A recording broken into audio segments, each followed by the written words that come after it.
नमः ओं विष्णुपादाय कृष्णप्रेष्ठाय भूतले श्रीमदे भक्तिवेदान्त स्वामिन् इति नामिने। नमस्ते सारस्वते देवे गौरवाणी प्रचारिणे निर्विशेषशून्यवादी पाश्चात्यदेशतारिणे। जय श्रीकृष्ण चैतन्य प्रभु नित्यानन्द श्री अद्वैत गदाधर श्रीवासादि गौरभक्तवृन्द। हरे कृष्ण कृष्ण कृष्ण हरे हरे, हरे राम राम राम हरे हरे। हरे कृष्ण कृष्ण कृष्ण हरे हरे, हरे राम राम राम हरे हरे। हरे कृष्ण कृष्ण कृष्ण हरे हरे, हरे राम राम हरे हरे. പരമദിവ്യോത്തമ പുരുഷനായ ശ്രീകൃഷ്ണ ഭഗവാന്റെ കഥകളാണ് ശ്രീകൃഷ്ണ എന്ന പുസ്തകത്തിലൂടെ പറയുന്നത്. ഓം നമോ ഭഗവതേ വാസുദേവായ, ഓം നമോ ഭഗവതേ വാസുദേവായ, ഓം നമോ ഭഗവതേ വാസുദേവായ. നാരായണം നമസ്കൃത്യ നരം ചൈവ നരോത്തമം ദേവീം സരസ്വതീം വ്യാസം തതോ ജയമുദീരയേത്. നഷ്ടപ്രായേഷു ഭദ്രേഷു നിത്യം ഭാഗവത സേവയാ ഭഗവത്യുത്തമശ്ലോകേ ഭക്തിർഭവതി നഷ്ടികി. അധ്യായം 50, പേജ് നമ്പർ 474.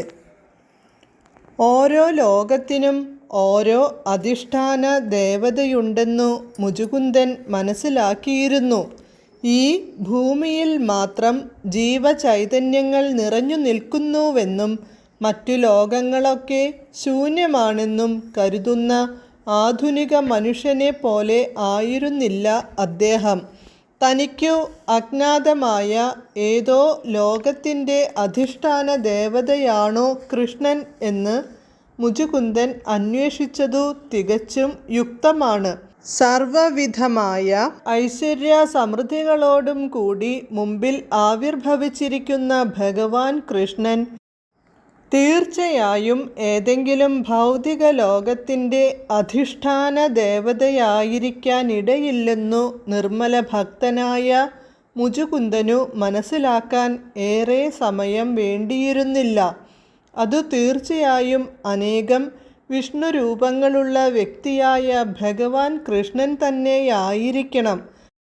അതിനാൽ അദ്ദേഹം പുരുഷോത്തമനായ ഭഗവാൻ വിഷ്ണു തന്നെയെന്നു മുചുകുന്ദൻ തീർച്ചപ്പെടുത്തി.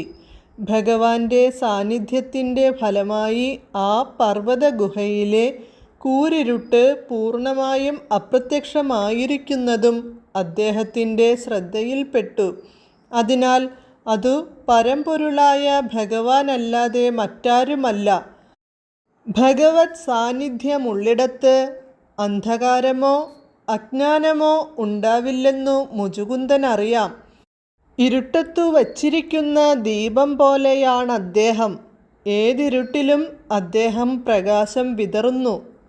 ഭഗവാൻ കൃഷ്ണനെക്കുറിച്ചറിയാൻ ഉത്സുകനായ മുചുകുന്ദൻ ചോദിച്ചു, അല്ലയോ മാനവശ്രേഷ്ഠ, അങ്ങയെക്കുറിച്ചറിയാൻ യോഗ്യനാണു ഞാൻ എന്ന് അങ്ങ് കരുതുന്നുവെങ്കിൽ അങ്ങ് ആരാണെന്ന് ദയവായി പറഞ്ഞാലും.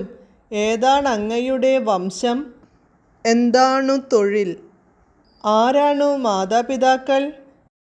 താൻ ആരാണെന്നു വെളിപ്പെടുത്താതെ ഭഗവാന്റെ വ്യക്തിത്വത്തെക്കുറിച്ചന്വേഷിക്കാൻ അവകാശമില്ലാത്തതിനാൽ തന്നെക്കുറിച്ചുള്ള കാര്യങ്ങൾ വെളിപ്പെടുത്തുന്നതാണു ബുദ്ധിയെന്നു മുചുകുന്ദനു തോന്നി. താരതമ്യേന അപ്രധാനിയായ വ്യക്തി സ്വന്തം വ്യക്തിത്വം വെളിപ്പെടുത്താതെ കൂടുതൽ പ്രാധാന്യമുള്ളയാളിൻ്റെ വ്യക്തിത്വത്തെക്കുറിച്ച് ചോദിക്കുന്നത് മര്യാദയ്ക്ക് നിരക്കുന്നതല്ല. അതിനാൽ മുചുകുന്ദൻ കൃഷ്ണനോട് പറഞ്ഞു, പ്രിയപ്പെട്ട പ്രഭോ, ഞാൻ എന്നെക്കുറിച്ചു പറയാം. പുകഴ്പെറ്റ ഇക്ഷ്വാകു വംശത്തിൽ പിറന്നവനാണു ഞാൻ. എന്നാൽ എൻ്റെ പൂർവ്വ പിതാവിനെ പോലെ ഞാൻ പ്രസിദ്ധനോ വലിയവനോ അല്ല. മുചുകുന്ദൻ എന്നാണ് എൻ്റെ പേര്. പിതാവ് മാന്ധാതാവ്. യുവനാശ്വനാണു മുത്തച്ഛൻ.